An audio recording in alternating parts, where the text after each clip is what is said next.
Muy buenas tardes a todos. Vamos a comenzar dentro de este foro de Oriente Medio, Retos y Soluciones, la tercera conferencia.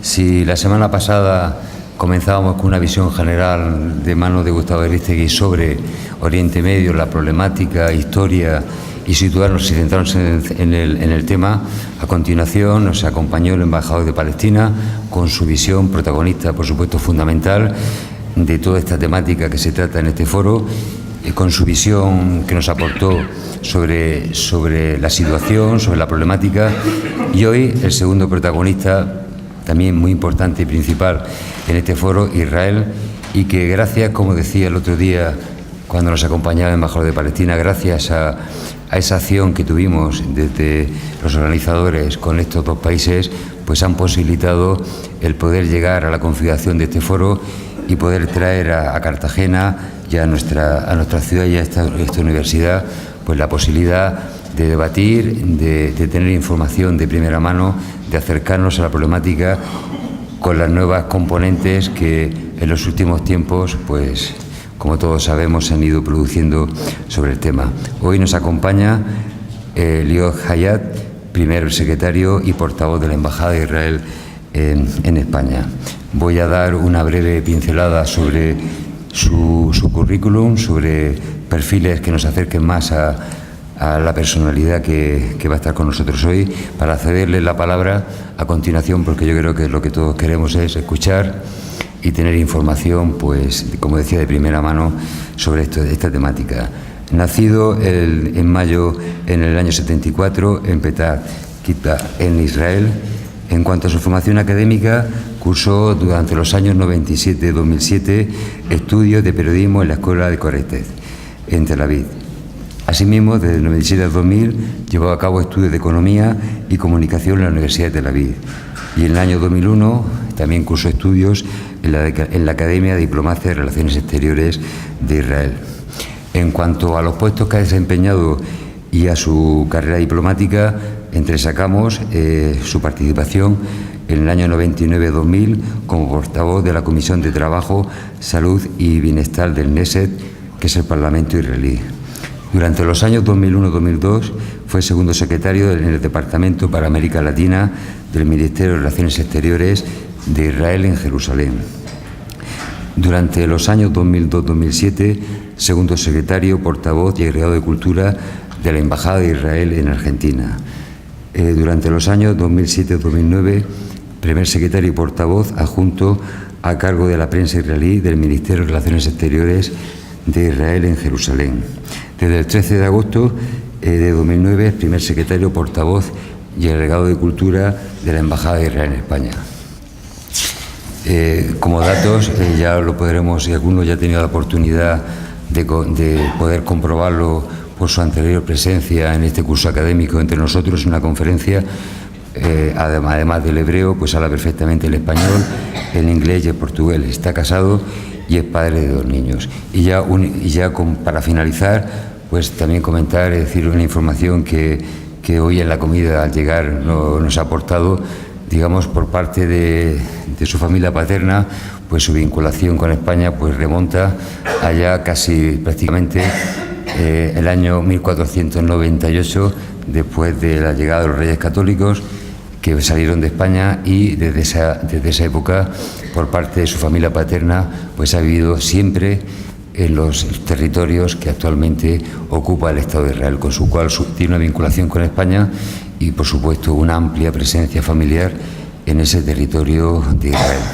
Y ya sin más, pues le cedo la palabra a Lior Hayat, que nos va a hablar y nos va a comentar todos aquellos aspectos interesantes en su conferencia, y luego, como siempre, como es habitual, pues habrá un proceso de reflexión, de debate y plantear todas aquellas cuestiones que creamos interesantes en torno a la conferencia que hoy tenemos. Muchas gracias y tienen la palabra Lior Hayat. Muchísimas gracias. Gracias por la invitación, gracias a vosotros por llegar.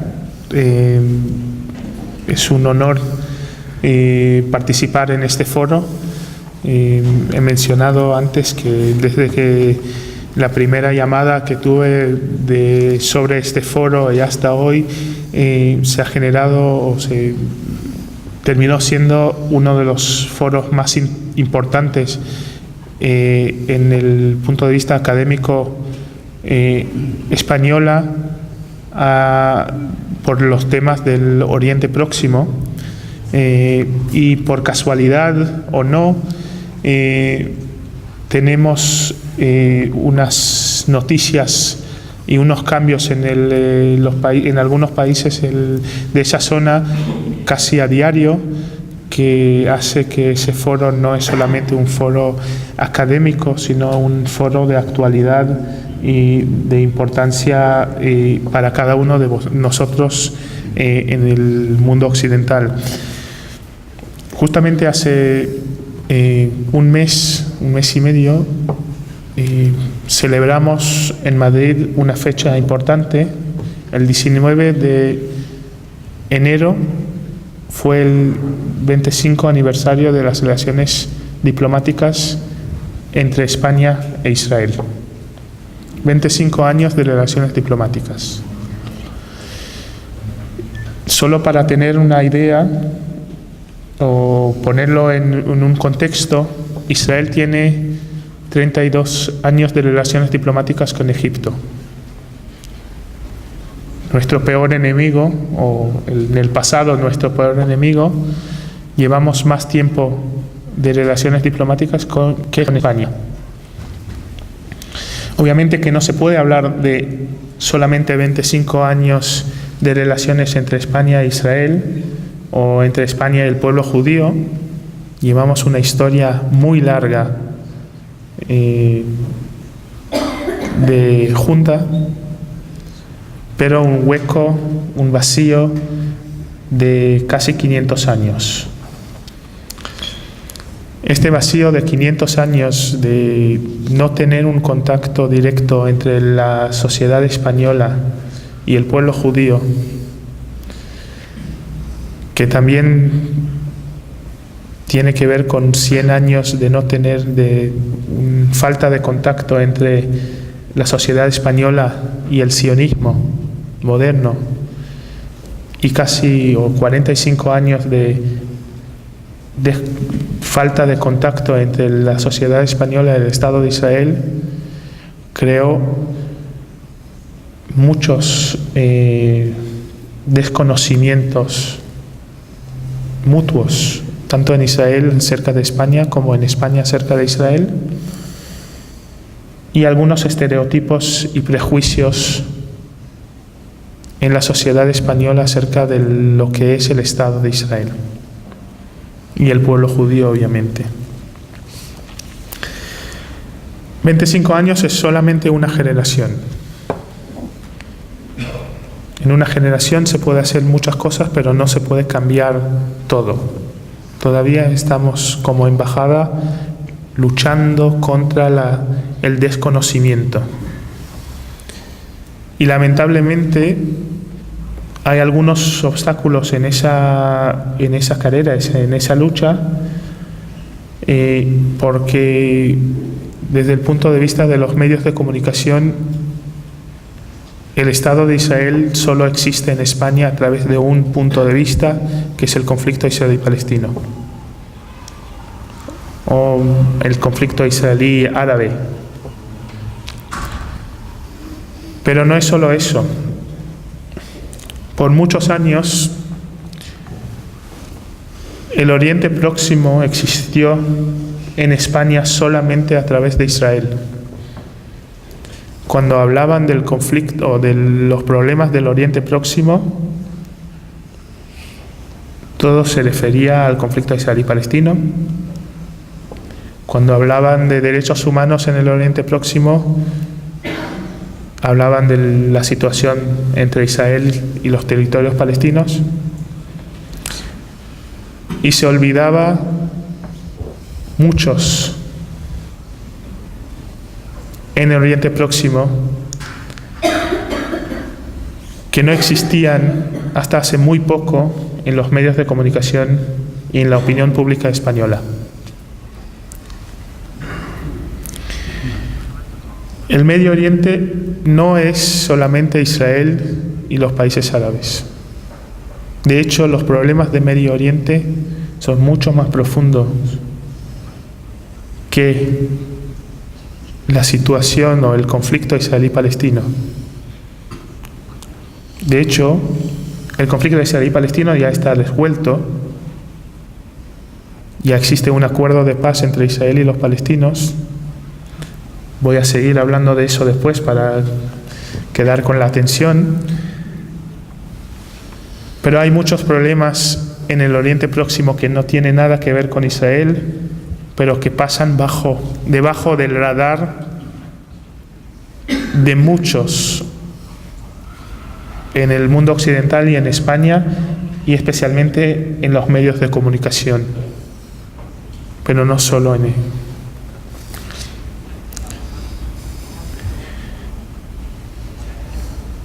En las últimas semanas hemos visto algunos cambios, revoluciones en algunos países árabes. Empezó en Túnez, siguió en Egipto, ahora estamos viviendo algunos cambios importantes en Libia, en Marruecos, en Yemen, hasta en Irán.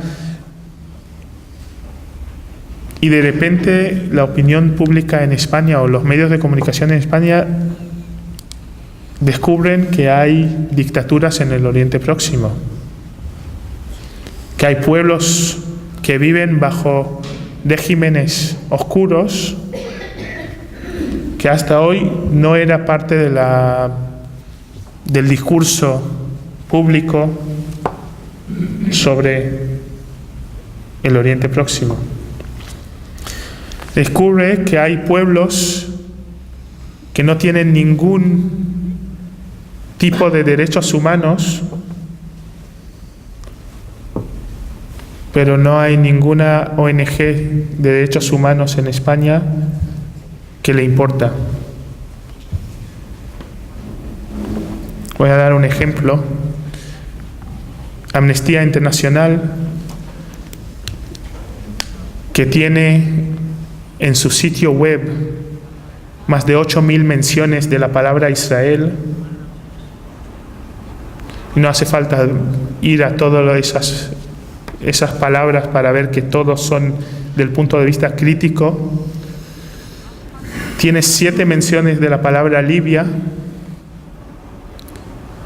12 menciones de la palabra Arabia Saudí y 21 menciones de la palabra Siria.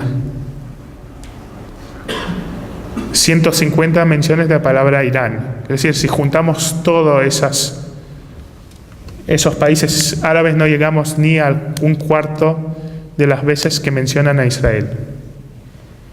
La primera vez que Amnistía Internacional despertó a entender que hay una situación de derechos humanos que es bajo de su, o tiene que ser bajo de su trabajo, de su área de interés en Libia, fue la semana pasada, donde transformaron una actividad anti-israelí en una actividad de solidaridad con el pueblo de Libia y crítica a Israel.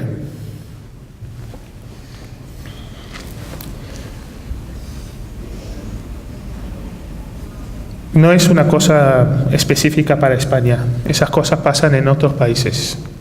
Hay muchas razones y tal vez más tarde voy a hablar de esas razones por qué solo les interesa a los medios de comunicación lo que pasa entre Israel y los palestinos, ya no importa desde qué punto de vista, y no les interesa lo que pasa en Irán. ¿Y por qué una ONG de derechos humanos le importa muy poco los derechos humanos en Siria? ¿Y por qué una ONG de derechos de las mujeres le importa cero los derechos de las mujeres en Arabia Saudí? O una asociación de la comunidad gay le importa muy poco la situación de los gays en Irán. Sí, hay gays en Irán, aunque Ahmadinejad dice que no hay. creo que tiene que ver con una situación de doble racismo. Primero, es culpar a Israel en todas las cosas malas que pasan en el Oriente Próximo, desde la situación económica del Arabia Saudí y Yemen hasta la falta de educación o el analfabetismo del pueblo de Algeria. Y segundo, eso es el primer lado del racismo. Y segundo, es racismo contra los árabes mismos, pensando que realmente no merecen más de lo que tienen. Porque un luchador por derechos humanos que no le importan los derechos de esos pueblos no es realmente un luchador de derechos humanos.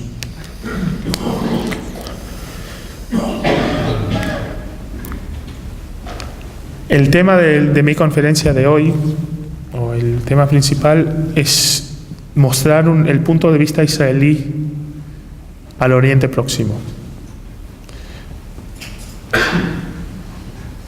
Eso, en una época que vivimos esos días, podría ser relevante para hoy y tal vez para mañana y puede cambiar para el día siguiente.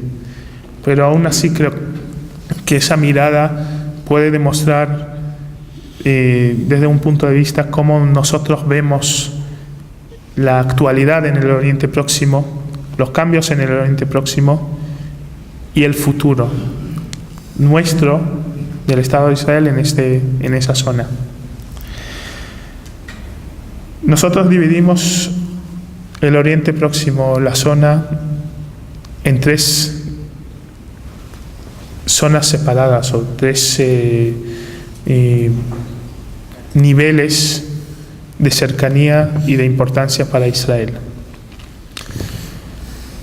La primera es el conflicto israelí-palestino. Como he dicho antes, este conflicto ya está resuelto. En los últimos 11 años hemos llegado con los palestinos a 2 acuerdos de paz. En el año 2000 en Camp David, en Estados Unidos, y en el año 2008 en las negociaciones bajo el proceso de Anápolis,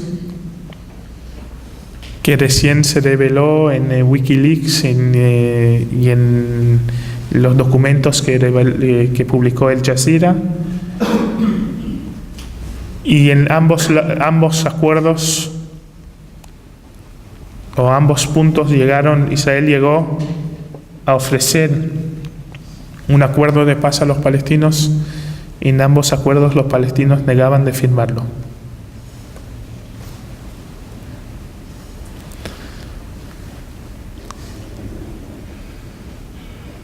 Desde el 2011 hasta hoy había muchos cambios también en el conflicto israelí-palestino. Hablamos en el año 2000, en una época todavía bajo el proceso de Oslo, o la idea de Oslo. Después, o unos meses después de la conferencia de Camp David, de la cumbre de Camp David, empezó la segunda intifada. Unos años después, Hamas ganó las elecciones internas en Palestina, en la autoridad palestina. Israel retiró de la Franja de Gaza. Hamas hizo un golpe militar en la Franja de Gaza y tomó control de esa franja. Y de hecho, hoy estamos hablando de una situación de, en vez de 2 estados para 2 pueblos, 3 estados para 2 pueblos, porque de hecho hay una diferencia enorme entre lo que pasa en Cisjordania y lo que pasa en la Franja de Gaza. La autoridad palestina o el pueblo palestino tiene 2 gobiernos. Un gobierno representado por el embajador palestino en España, que estuvo la semana pasada, y otro gobierno de un una banda terrorista que es Hamas. Un gobierno que demuestra que realmente abandonó el camino de la violencia, y no es una poca cosa, no es poca cosa, y un gobierno, hablo del gobierno del Fatah, del Abu Mazen, un gobierno que está construyendo un futuro Estado palestino, está construyendo un sistema de educación, un sistema de salud, un sistema de seguridad civil, y otro gobierno que está construyendo un país totalitario basado en un conflicto armado contra Israel. Estamos, de hecho, entre esas dos realidades que representan nuestra situación en todo el Oriente Próximo. Porque el Oriente Próximo tiene dos lados, dos tipos de gobiernos, dos tipos de países y de regímenes. Uno es los gobiernos moderados que aceptan la existencia del Estado de Israel en el Oriente Próximo y tratan a llegar a un acuerdo con Israel. Y otro son algunos regímenes extremistas de mayoría con influencia islamista que tiene como objetivo de destruir el Estado de Israel. El segundo grupo de países, si hablamos de los palestinos como el primero, el inmediato, es los países que tienen fronteras con Israel. Desde el sur, Egipto, he mencionado que tenemos 32 años de relaciones diplomáticas con Egipto, de un acuerdo de paz con Egipto. Y es cierto que en esos días nada está seguro con Egipto, pero creo que una de las cosas más seguras en esos cambios es la continuidad de la situación pacífica entre Israel y Egipto. Después tenemos en el este, Jordania, que llevamos ya 17 años desde el acuerdo de paz en 94. Y al norte tenemos Siria y Líbano. Siria y Líbano representan primero los dos países que todavía no tenemos un acuerdo de paz, los dos países que están bajo la sombra del régimen iraní. Voy a dejar el tema de Irán para terminar, pero esos dos países mantienen el conflicto con Israel. De hecho, hoy Líbano tiene un gobierno de una banda terrorista. Es el gobierno, el primer ministro de Líbano es miembro de Hezbollah. Solo para acordar, Líbano hoy es un país miembro del Consejo de Seguridad de las Naciones Unidas. No olvidemos que hoy día en las Naciones Unidas, en el Consejo de Seguridad, hay un miembro que es representante de una banda terrorista.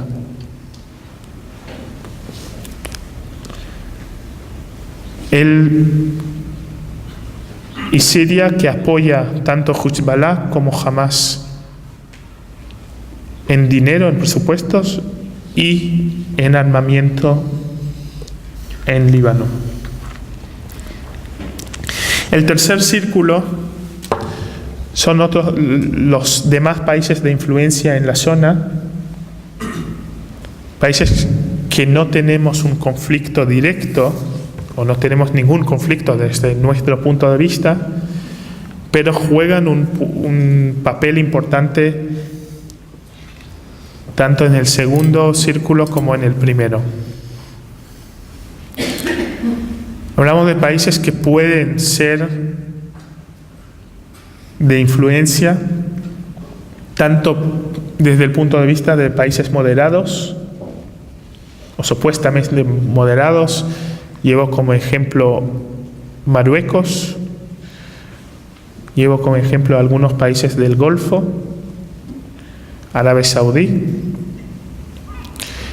que en el pasado apoyaron el proceso de paz entre Israel y los palestinos,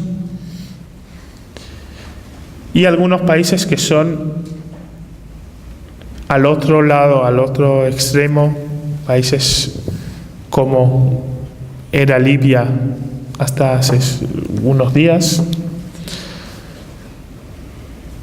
y como es todavía Irán.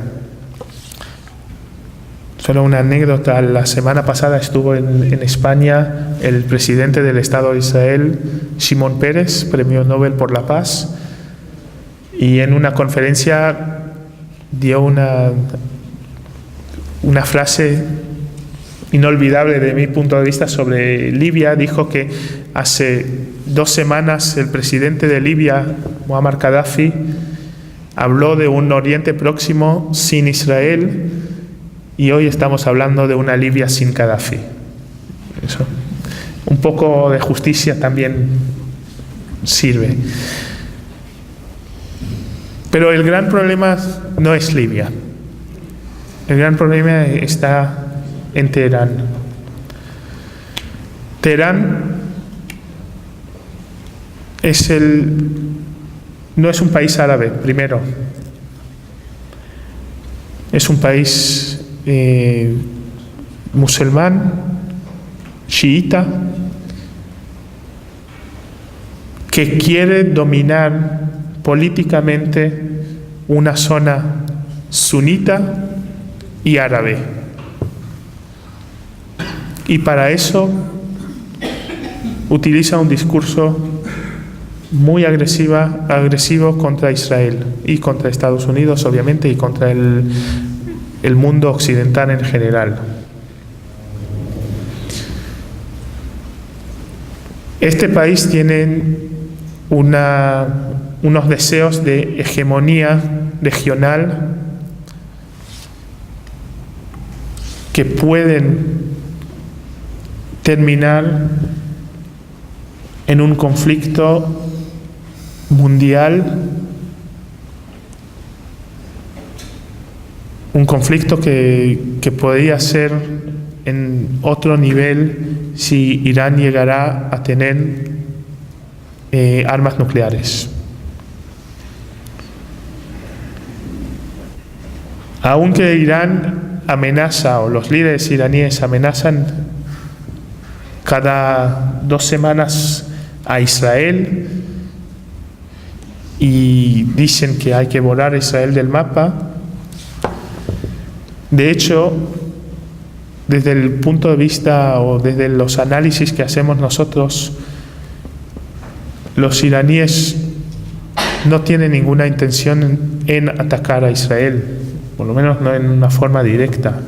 Lo están haciendo a través de Hezbollah y Hamas, y con mucha influencia en otros sectores radicales en el Oriente Próximo, pero de hecho tiene muchas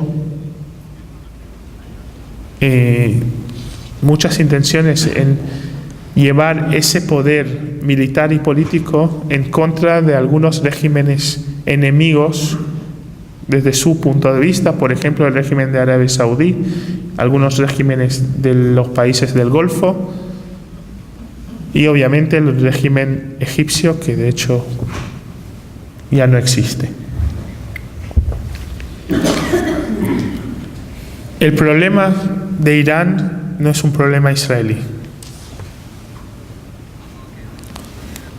Intentar representarlo como un problema israelí es jugar el juego que quieren jugar los iraníes. De hecho, no hay un conflicto entre Israel e Irán. No es un conflicto religioso, no es un conflicto territorial. Nunca había una guerra entre Irán e Israel. Israel tenía relaciones diplomáticas con Irán hasta 1979. Tenía una embajada en Teherán. Muchos iraníes llegaban a Israel y muchos israelíes llegaban a Irán. Es decir, entre los pueblos no hay un conflicto, pero sí hay un régimen que puede llevarnos a ese punto no deseado de una guerra. Como he dicho antes, no es una guerra probable, mucho más probable una guerra como tenía Irán en los años 80 contra Irak, como podría tener contra Arabia Saudí o Egipto o otros países en la zona. La influencia iraní en Irak hoy es tan notable que se habla de líderes religiosos iraníes que están en toda la parte sur de Irak, manejando tanto el nivel político como en el nivel religioso de esa zona. Pero la amenaza iraní no se mantiene en el Oriente Próximo. Irán, paralelamente a su carrera nuclear, está construyendo una industria de misiles de larga distancia. Larga distancia que no tiene nada que ver con Israel, eso lo quiero aclarar. Hoy día Irán tiene misiles de distancia de 2.000 kilómetros. Con esos misiles fácilmente llega a cualquier lugar en Israel. Aún así, están construyendo misiles de 4 y 5.000 kilómetros. Si bien todavía España está fuera de alcance de esos misiles, pero por ejemplo Italia ya no. Los misiles iraníes hoy llegan a Italia. ¿Para qué necesita Irán misiles que llegan a Italia? ¿O a Moscú? ¿O a China? ¿O a India? Si declaran que Israel es el enemigo, hay que preguntarles a ellos. Pero aún tampoco eso es la gran amenaza. Desde hace más de 20 años Irán está avanzando en un proyecto nuclear, militar. Por muchos años el mundo no quería verlo. Israel, desde los años 90, dijo: tenemos pruebas que Irán tiene un proyecto nuclear, militar. Por una decisión política, la comunidad internacional decidió no seguir ese camino, no pedir pruebas de los iraníes. Hasta hace más o menos 8 años. De repente el mundo entendió que lo que hemos dicho nosotros por años ya no es un laboratorio con 3 científicos, sino una industria. Irán avanzó con la influencia de Corea del Norte y algunos factores en Pakistán en una carrera nuclear militar hasta el punto de tener entre 2 y 5 años, es decir, en el proceso faltan 2 a 5 años de conseguir las armas nucleares o la base, la tecnología para las armas nucleares. ya no es una cuestión de tecnología, es una cuestión de tiempo.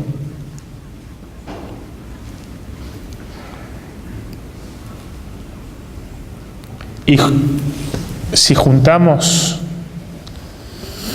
esa tecnología que ya tiene Irán, esas capacidades que tiene Irán y la influencia que tiene Irán en algunos grupos terroristas, la amenaza nuclear no llegará con un misil, sino llegará con una maleta. Y no llegará solamente esa amenaza a los países del Oriente Próximo, sino a cualquier aeropuerto europeo podría llegar esa maleta con lo que se llama la bomba sucia.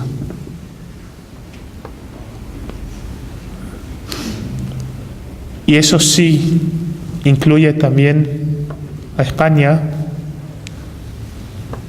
y eso sí incluye también a cualquier punto en el mundo occidental. Porque si bien Israel es el discurso abierto de los líderes iraníes, el discurso religioso habla de los infieles. Infieles somos todos. Hasta los sunitas son los infieles desde el punto de vista del régimen iraní.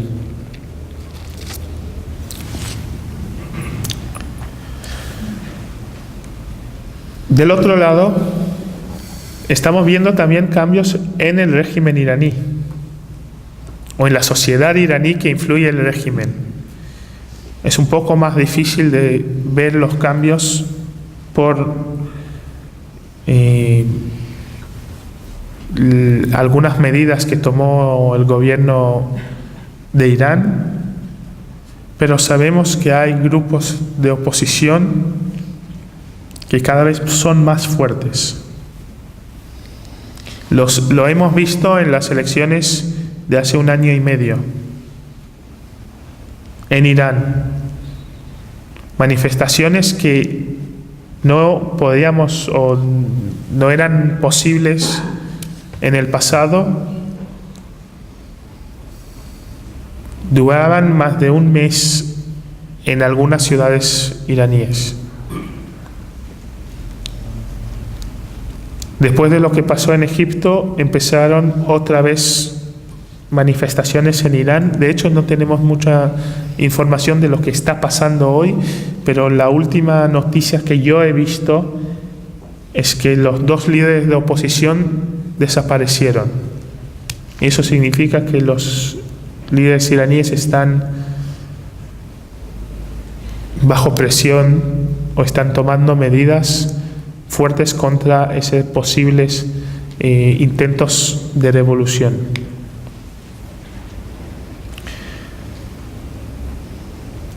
Esos cambios, si bien todavía no han llegado al punto de cambiar el régimen, podrían ser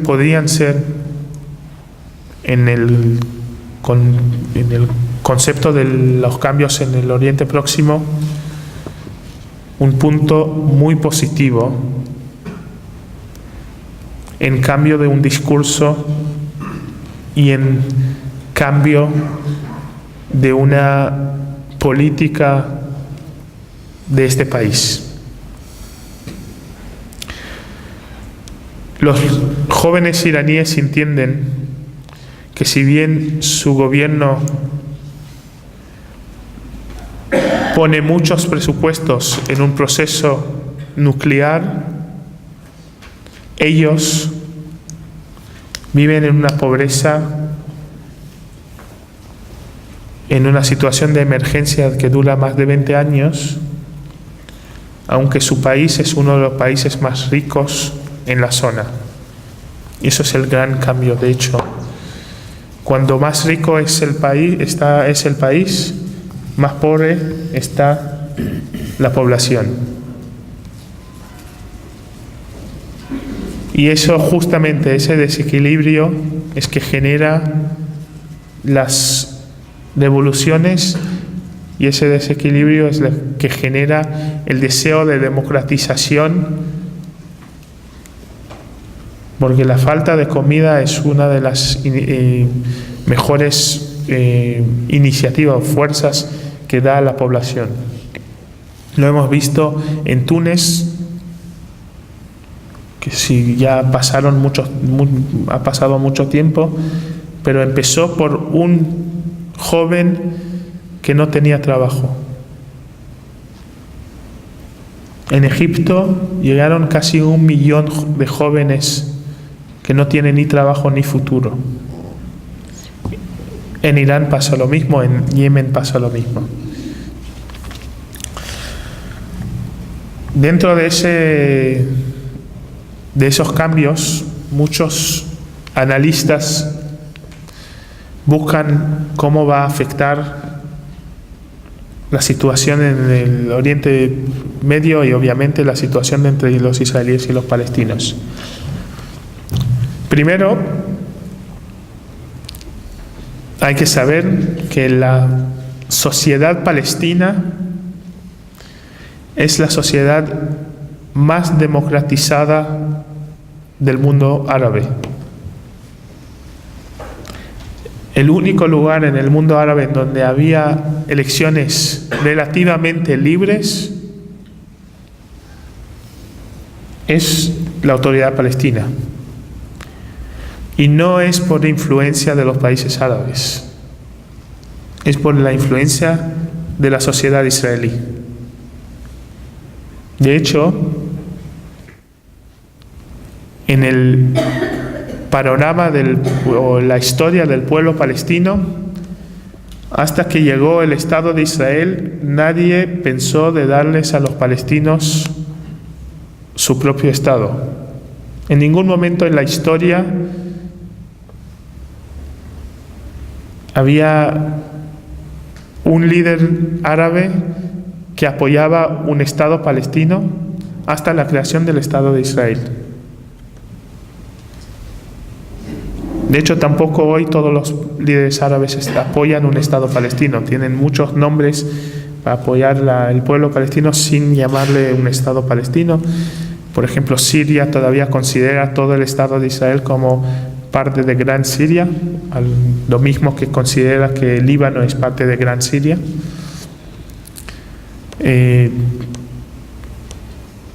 Los hermanos musulmanes no creen en la creación de un Estado palestino, sino en la creación de un Estado musulmán, junto con la UMA, que es la nación musulmana del Oriente Próximo, que tiene que ver desde Egipto hasta Turquía. Y hay otros factores que tienen otros nombres para esa situación. Pero la única esperanza que tienen los palestinos es a través de negociaciones de paz con Israel. Y ahora llego al punto más optimista tal vez de mi conferencia hoy.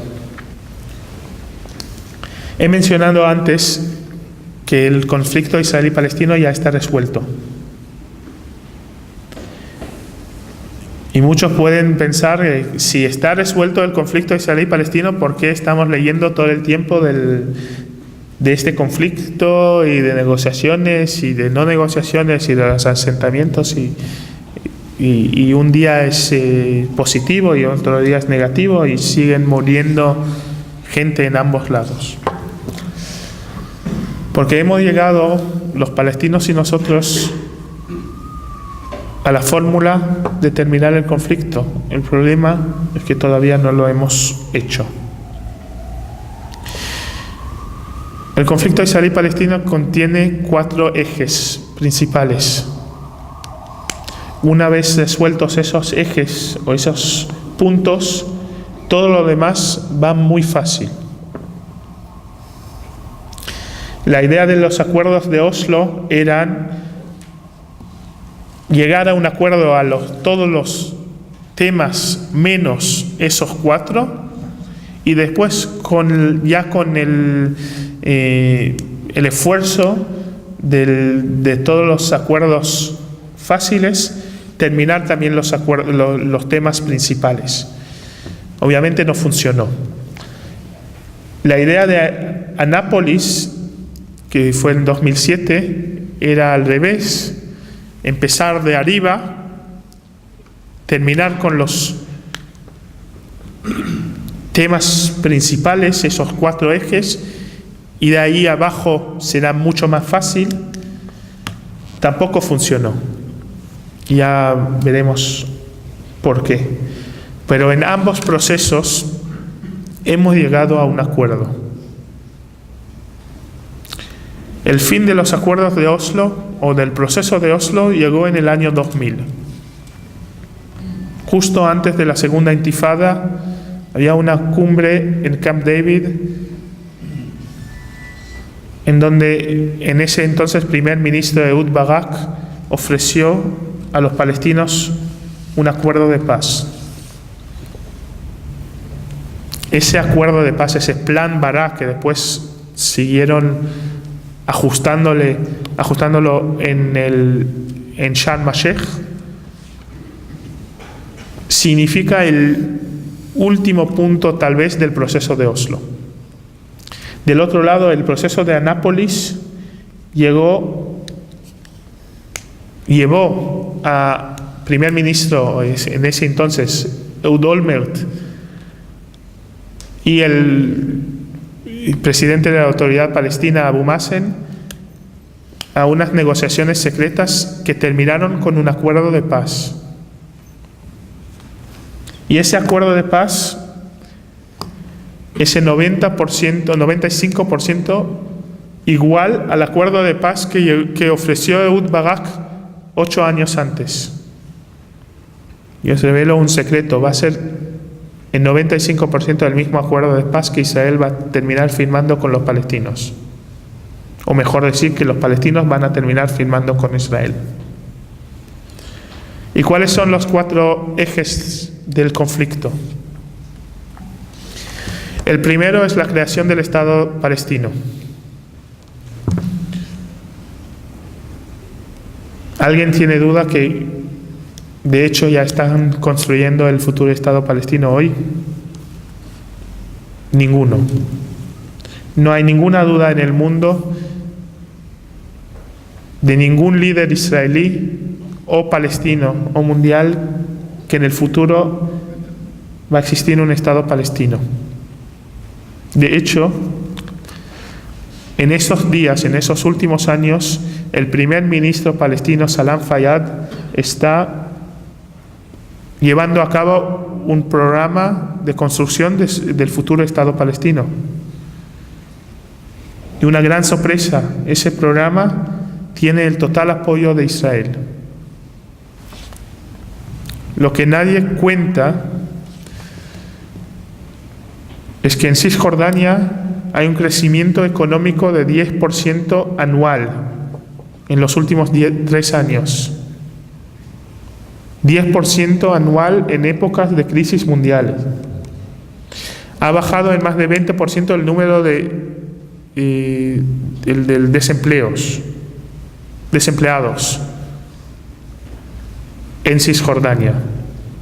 Todo por ese plan que lleva a cabo Salam Fayyad. Eso es el primer eje. El segundo es las fronteras entre Israel y el futuro Estado palestino.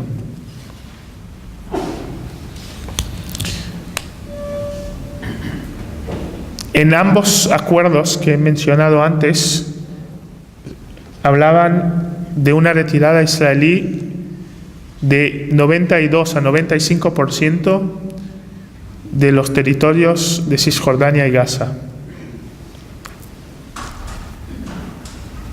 Hablaban también de un intercambio de territorio de entre 5 a 8% para cumplir con el 100% total del territorio del futuro Estado palestino.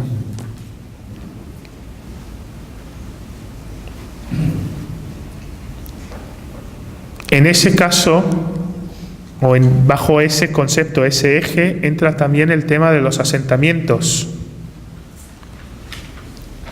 Porque una vez decidimos cuáles serán las fronteras entre Israel y los palestinos, en ese mismo momento decidimos el futuro de los asentamientos. Porque no va a quedar ningún asentamiento israelí en territorio palestino, ni uno. Así que he visto que la semana pasada el embajador palestino dijo que el acuerdo de paz va por la evacuación de los asentamientos. Creo que tiene razón, pero al revés. La evacuación de los asentamientos van por el acuerdo de paz. Firmamos un acuerdo de paz y nos retiramos de todos los asentamientos que quedan en territorios palestinos. En la misma manera que lo hemos hecho en la retirada israelí de la península de Sinaí, bajo el acuerdo de paz con Egipto, y en la misma manera que hemos retirado de todos los asentamientos israelíes de la Franja de Gaza en la retirada unilateral en 2005. Firmamos la paz y retiramos de los asentamientos. El tercer punto ya es un poco más complicado. El tercer punto es el tema de los refugiados palestinos.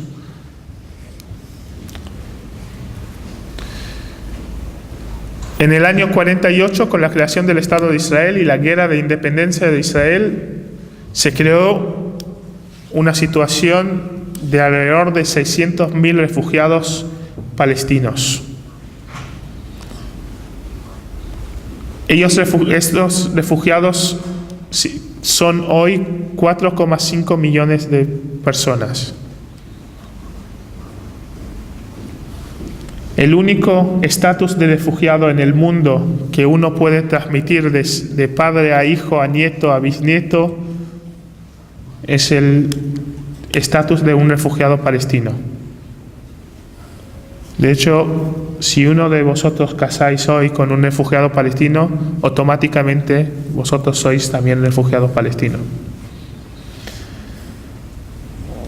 No importa si tiene o no tiene ciudadanía de otro estado.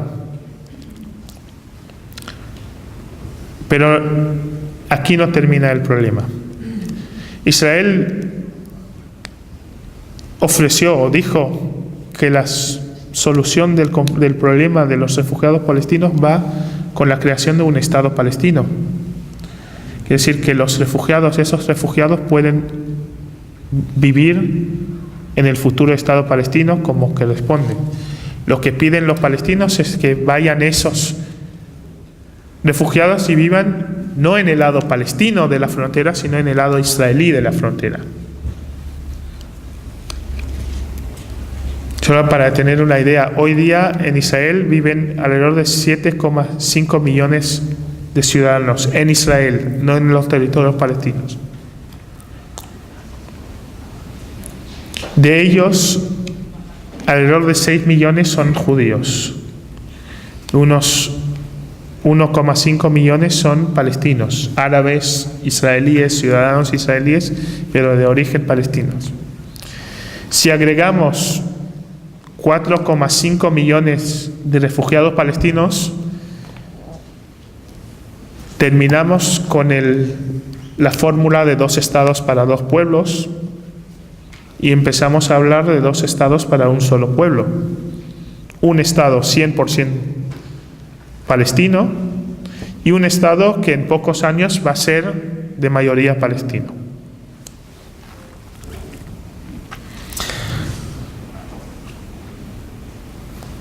Pero se puede agregar otro nivel a ese punto. Ese eje de los refugiados no termina con los refugiados palestinos. En la misma época, en la misma zona y por la misma razón, había otro problema de refugiados. No hablo de los refugiados judíos de la Segunda Guerra Mundial, sino de los refugiados judíos de los países árabes. Por la creación del Estado de Israel, alrededor de 1 millón de judíos que vivían en los países árabes tenían que dejar sus casas y sus bienes y escapar. La mayoría de ellos escaparon a Israel y forman parte de la sociedad israelí, no son refugiados. Judíos de Marruecos, judíos de Algeria, de Túnez, de Egipto, en mi caso especial de Líbano, de Siria, de Irak. Menciono Irak porque la comunidad judía de Irak tiene una historia de 3.000 años. Quiere decir que es más antigua que Irak, es la comunidad judía de Irak. Y todos ellos, durante los primeros 10 años desde la creación del Estado de Israel, escapaban de esos países y llegaban de mayoría a Israel, otros llegaban a otros lugares del mundo. Ni uno de ellos es refugiado. Ni uno de ellos habla de un derecho de retorno. De hecho, si yo, como nieto de un refugiado libanés, voy al consulado libanés en Madrid con los documentos de mi abuelo y pido el derecho de retorno, no creo que voy a recibir la ciudadanía libanesa, ni la casa de mi abuelo, ni creo que voy a salir con vida de ese consulado. Solo se habla del derecho de retorno cuando se habla de los refugiados palestinos.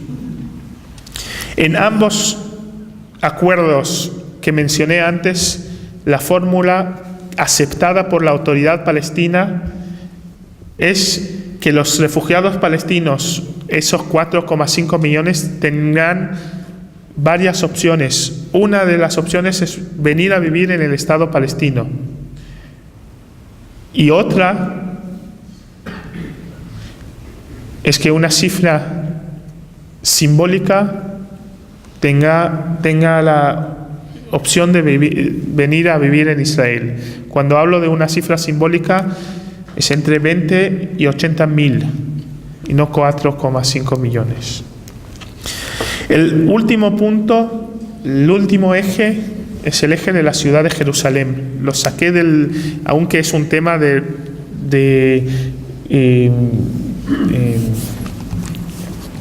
fronteras, de dónde pasará la frontera en esa zona, es un tema separado por la importancia de la ciudad de Jerusalén. En ese caso, de hecho, no se habla de la ciudad de Jerusalén. En total se habla de una zona que es la ciudad antigua de Jerusalén, porque en la ciudad de Jerusalén de hoy hay unas zonas palestinas, unos varios palestinos y unos varios judíos, y relativamente será fácil dividir la ciudad en dos. El único punto que queda son entre 1 y 2 kilómetros cuadrados, que son la ciudad antigua de Jerusalén, donde están los lugares más sagrados para las 3 religiones monoteístas, la zona de las mezquitas para los musulmanes, el Santo Sepulcro y Vía Dolorosa para los cristianos, y el muro de las lamentaciones para los judíos. Hay muchas ideas de cómo separar o dividir esa zona, o muchas soluciones para esa zona. De mi punto de vista, hay algunos malos y muchos peores. Pero voy a mencionar solo uno, que es que está en los acuerdos ofrecidos por Israel en esa que he mencionado antes. Esa solución es que la ciudad vieja de Jerusalén se queda bajo soberanía de Israel, pero la zona de las mezquitas se queda bajo el control del Waqf. Waqf es el Instituto Superior de la religión musulmana en la Tierra Santa.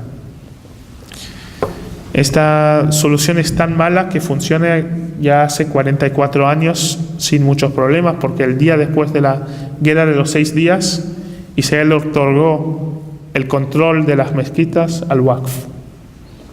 Y hasta hoy, más o menos, funciona muy bien. Así que ya tenemos el acuerdo de paz. Lo hemos tenido desde hace 11 años. La única cosa que falta es voluntad para firmarlo. Y para esta voluntad lo que necesitamos es una presión tanto dentro del mundo árabe como también de la comunidad internacional, a ambos lados, a entender que no hay otra opción. Desde el punto de vista israelí, la sociedad israelí ya lo entendió. De hecho, el primer ministro Benjamin Netanyahu, en un discurso que dio en la Universidad de Bar-Ilan hace 1 año y medio, habló de esos puntos. Sin entrar en detalles, aceptó la creación del Estado palestino en Cisjordania, con territorios, con las fronteras entre Israel y el futuro Estado palestino. Dejó mucho margen para negociación, porque la peor cosa que podemos hacer es decir nuestra posición antes de empezar las negociaciones.